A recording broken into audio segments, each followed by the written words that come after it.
ఆయన సౌలుగా జీవించిన దినాల్లో ఆయన జీవిత సాక్ష్యం తెలుసు మనకి.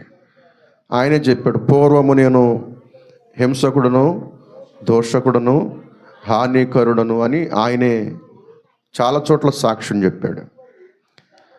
ఆయన పూర్వపు సాక్ష్యం చెప్పాడు, కానీ ఇప్పుడు ఎలా బ్రతుకుతున్నాననేది సాక్ష్యం చెప్పలా, చూపించాడు.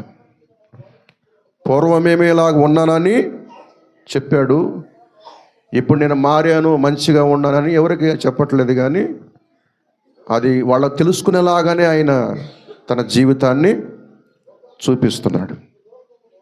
ఏ క్రైస్తవుడికైనా, ఏ విశ్వాసికైనా, ఏ భక్తుడికైనా రావాల్సిన లక్షణం ఏమిటంటే, పూర్వం ఇలా ఉన్నానని చెప్పుకోవాలి, ఇప్పుడు ఇలా ఉన్నానని జనులకు చూపించుకోగలగాలి. నేను గొప్పోడిని, నేను మారాను, నేను మంచిదాన్ని, నేను మంచోడినని మన మాటలకు జనులు నమ్మరు, కానీ మన పనులకు జనులు నమ్ముతారు. మనం మాట్లాడే మాటలకు వాళ్ళని నమ్మరు, మనం చేసే పనులకు వాళ్ళు నిజమేరా వీడు మారాడు అనే సంగతి వాళ్ళకి అర్థమవుతుంది. వాళ్ళే తెలుసుకుంటారు, నువ్వు చెప్పనక్కర్లేదు, వాళ్ళే ఇంకొక 10 మందికి నీ గురించిన సాక్ష్యము చెప్తారు. నిజమే, ఆ కుర్రాడు ఇంతకుముందు అయితే అటువంటి వాడే, కానీ నేను చూస్తున్న చాలా నుంచి అబ్జర్వ్ చేస్తున్నా, పరీక్షిస్తున్నా, కానీ చాలా మార్పు వచ్చింది అనేది వాళ్ళే, నువ్వు చెప్పకుండానే వాళ్ళు ఒక 3 చెప్తారు, 4 చెప్తారు, వాళ్ళు వెళ్ళి ఇంకో 10 మందికి, అది ఊరంతా నీ సాక్ష్యం పరిమళిస్తుంది ఒక రోజున. పౌలు అపోస్తలుడు కూడా ఇప్పుడు తాను మారిన విధానమును చూపించుకోవటం మొదలుపెట్టాడు. కానీ మనం చేసే పని ఏమిటంటే, మనం చెప్పుకోవటం నేర్చుకున్నాం. నీలో ఈ పొరపాటు ఉంది అని అంటే దాన్ని దిద్దుకోకపోగా దాని గురించి బాధపడే మనుషుల సంఘంలో మనం చూస్తున్నాం. నీలో ఈ లక్షణం ఉందని చెప్తే దాని గురించి కన్నీళ్లు గార్చకపోగా దాని గురించి లోపల బాధ తెచ్చుకునే మనుషులు సంఘంలో తయారవుతున్నారు. పౌలు గారు వాక్యం చెప్తే, వాక్యము విని, దేవుని వాక్యముని విని వారు సంతోషించారు. అంతేగాని వాక్యం విషయంలో వాళ్ళకి ఎక్కడ బాధ కలగలేదు, కానీ సంతోషించారు. అలాగని పౌలు గారు వారిని సంతోషపెట్టే మాటలేం చెప్పలేదు. మీరు పాపులు, క్రీస్తునందు విశ్వాసం ఉంచి మీ పాపములు ఒప్పుకొని మీరు రక్షించబడాలి, రక్షణ పొందాలని చెప్పాడు, కానీ వాళ్ళని మెప్పించే మాటలేమైనా మాట్లాడలేదు. రక్షించబడిన వాడి మీద లోకం కళ్ళు పెద్దవిగా వేసి చూస్తారన్నమాట.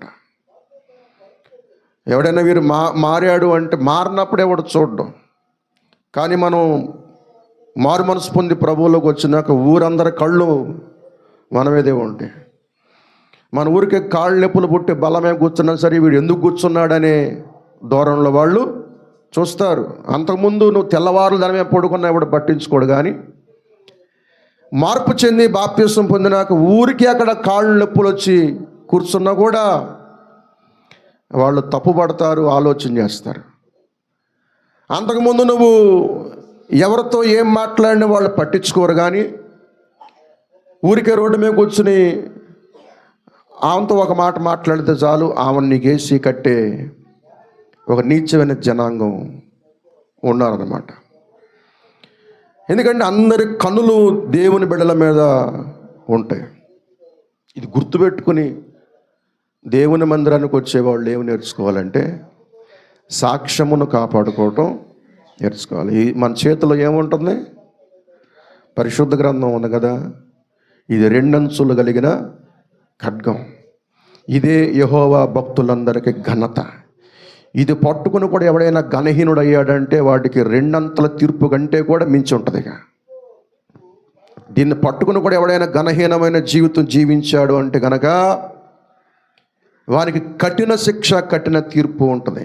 కీర్తన గ్రంథం, దేవుని ఈ మాట మనం చదివేసి మనం ముందుకెళ్దాం. 149వ కీర్తన 9వ చరణం. 149వ కీర్తన 9వ చరణం. విధింపబడిన తీర్పు వారి మీదకి నడుపుటకును వారి చేతిలో రెండంచులు గల ఖడ్గమున్నది. ఆయన భక్తులందరికీ ఇది ఘనత. దేవునికి స్తోత్రం. దేవుని భక్తులందరికీ ఘనత ఏమిటంట? పరిశుద్ధ గ్రంథం. రెండంచుల గల ఖడ్గము ఎవరైతే చేత్తో పట్టుకున్నారో మారానని, ఆ వ్యక్తులు ఏం పొందాలి? ఘనత పొందాలి. బైబిల్ పట్టుకున్నవాడు ఏం పొందాలండి? ఇది ఉట్టి లోక సంబంధం పుస్తకం కాదు. నువ్వు పట్టుకుని అక్కడ పడేసి ఎడాపెడా బతకడానికి ఇది లోక సంబంధమైన బుక్ కాదు. ఇది దేవుడు రాయించిన ఆయన పరిశుద్ధ గ్రంథం. దీన్ని ధరించినవాడు, దీన్ని పట్టుకున్నవాడు సమాజంలో ఏం పొందాలి? ఘనత పొందేటట్లుగా ఈ రెండంచులు గల కత్తి చేత జాగ్రత్తగా బతకటం నేర్చుకోవాలి.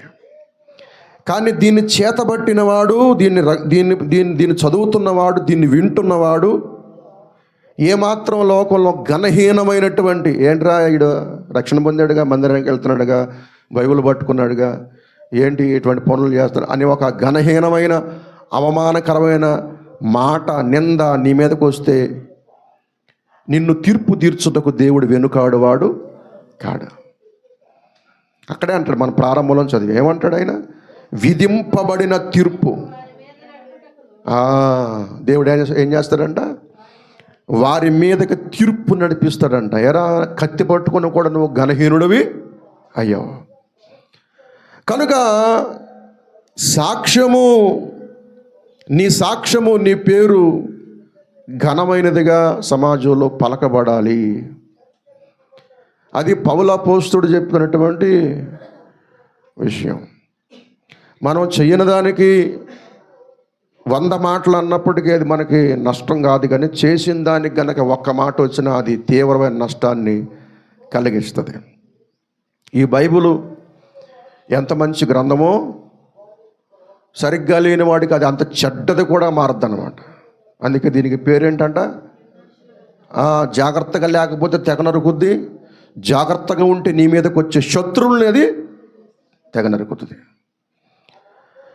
మందిరం ఎంత ఆశీర్వాదకరమైందో, పరిశుద్ధ గ్రంథం ఎంత ఆశీర్వాదకరమైందో, దాన్ని సరిగ్గా నెరవేర్చినప్పుడు, దాని విషయమై జాగ్రత్త పాటించినప్పుడు అది అంత శాపకరమైంది కూడా. ఏ మందిరమందు దీర్ఘాయుష్మంతులు అవ్వాలో అదే మందిరమందు అననీయ సఫీరాలు బలిపీఠం యొద్ద పడి ప్రాణాలు, ఏ మందిరములో మనుషులకు స్వస్థత రావాలో అదే మందిరమందు గెహాజీ కుష్ఠరోగమును. ఇలాగ మనం చదువుకుంటా పోతే దీవెనకరమైన మందిరమే వారి పాలిట శాపకరం కూడా మారింది. మరణం తీసుకురావటం కూడా మందిరం వెనకాడలేదు. అందుకని అంటాడు ప్రసంగి, మీరు దేవుని మందిరమునకు పోవునప్పుడు, ఆ మందిరానికి వచ్చేటప్పుడు ఏం చూసుకోవాలంట? వారమంతా ఎట్లా నడిచాము ఆ ప్రవర్తన నువ్వు సరి చేసుకోవాలి. దాన్ని శనివారమే దిద్దుకుని ఆదివారానికి సిద్ధపడి రావాలి. మందిరంలో ఏముందన్నాడు దేవుడు? మేలుందన్నాడు, ఆశీర్వాదం ఉందన్నాడు, సమృద్ధి ఉందన్నాడు, స్వస్థత ఉందన్నాడు. ఇక్కడ ఉన్నవన్నీ మనం తీసుకోవాలి అని అంటే వాడు ప్రవర్తన సరిగ్గా ఉండి వచ్చిన వాడైతేనే వీటిని తీసుకోగలడు. అన్నీ ఉన్నాయి, కానీ తీసుకునే అర్హత యోగ్యత ఎందుకు లేదు అని అంటే, వారము దినముల ప్రవర్తన పర్వాలేదు అని గుడ్డిగా ఎట్టబడితే అట్లా మందిరానికి వచ్చే చూడు, వాడెవడో దేవుని కార్యాలు తీసుకోలేడు. ఉంటాకైతే అన్నీ ఉన్నాయి, కానీ తినే యోగ్యత, తీసుకునే యోగ్యత నీకు రావట్లేదంటే నీ ప్రవర్తన విషయం నీకు జాగ్రత్త లేదు. ఏమైంది? వెళ్తే ఎట్లా ఉన్నా ఏం కాదు, ఎట్లా వెళ్ళినా ఏం కాదు, ఏం చేసి వెళ్ళినా ఏం కాదు, 2 చెంబులు నీళ్లు పోసుకుంటే సరిపోద్ది. ఇటువంటి అడ్డగోలుతనం అంతా ఉన్నప్పుడు దానికి తగిలిన శాపం కూడా ఇక్కడి నుంచే బయలుదేరద్ది. ఆయన సన్నిధి నుండి శాపము బయలుదేరునని వాక్యం మాట్లాడుతుంది. దేవుడు మనల్ని శాపగ్రస్తులు అవ్వడానికో శిక్షల పాలవ్వడానికో తీసుకురాలేదు. మనం దీవించబడాలని, ఆశీర్వదించబడాలని, ఆరోగ్యవంతుల వాళ్ళు దేవుడు తీసుకొచ్చాడు. పొందుకునేవాడు ప్రవర్తన విషయమై జాగ్రత్తగా ఉండాలి. సాక్ష్యము మంచిగా ఉండేటట్టు చూసుకోవాలి. ఈ గ్రంథాన్ని ధరించినవాడు, దీన్ని పట్టుకున్నవాడు ఘనత పొందుకునే స్థితిలో బ్రతకటం నేర్చుకోవాలి. 10 మంది ఏలెత్తి చూపించి ఆ దౌర్భాగ్యమైన ఆ నీచమైన జీవితానికి ముగింపు పలకాలి. కనుక సాక్ష్యము పరిమళించేలాగా ఉండాలి. మన సాక్ష్యము పరిమళ సువాసన వలె ఉండాలి. ఏం చెప్తారు నిన్ను గురించి లోకం అనేది, అది నువ్వే ఆలోచించుకోవాలి. నీ పనులు ఎటువంటివి అనేది నువ్వే ఆలోచన చేసుకోవాలి.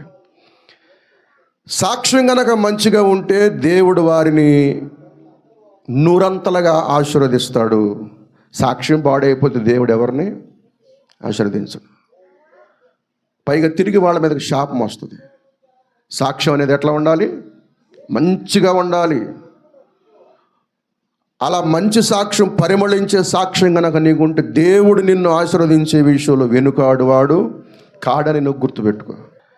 పౌలు గారు రక్షించబడినప్పుడు, పౌలు గారు దేవుళ్ళలోకి వచ్చినప్పుడు, ఆయన సౌలుగా ఉండి పౌలుగా మారినప్పుడు కుర్రోడే, పెద్ద వయసుడేం కాదు ఆయన. ఆ వయసులో ఆయన చెప్తాడు, నేను పూర్వమైతే అట్లా ఉన్నాను కానీ ఇప్పుడు ఇట్లా ఉన్నానని నేను చెప్పలేను. నన్ను మీరు చూడండి, అవసరమైతే నన్ను మీరు చూసి తెలుసుకోండి. చూసి తెలుసుకోమని చెప్పగలిగే ఒక ఆత్మీయ రేంజ్, ఆ స్థితి మనకు రావాలి. లోకమంతా దౌర్భాగ్యమంతా గుండెల్లో చేర్చుకుని ఇక్కడ నువ్వు కూర్చుంటానంటే దేవుడు హృదయంలోకి తొంగి చూస్తున్నాడు. నేను దేవుని కోసం బతుకుతున్నవాడు ఈ 2 అంచుల గల కత్తి పట్టుకుని జాగ్రత్తగా నడవాలి. ఈ కత్తి సామాన్యమని కాదు. అడుదిరిగిడిది నీ మెడ మీదకే వస్తుంది, నీకే గాయం చేస్తుంది, నీ ప్రాణమే ఒకసారి తీయచ్చు. కనుక ఈ కత్తితో జాగ్రత్తగా ఉంటే దాని చేత నువ్వు లోకమును జయించగలవు, అపవాదిని జయించగలవు, సమస్యల సంఖ్యలను జయించగలవు. ఈ కత్తి పట్టుకుని చెలగాటమాడితే ఈ కత్తి నిన్నే తెగ నరుకుద్ది ఒక రోజున. గుర్తుపెట్టుకో, నీ సాక్ష్యం పరిమళించే సాక్ష్యం అయితే దేవుడు నిన్ను అనేక మంది యవనస్తులలో, అనేక మంది జనులలో, బంధువుల, రక్త సంబంధుల తలగా నియమించి నిండైన ఆశీర్వాదంతో నీ దేవుడిని నింపుతాడు. బూదిగంతల వరకు నిన్ను ఆయన సాక్షిగా వాడుకుంటాడు.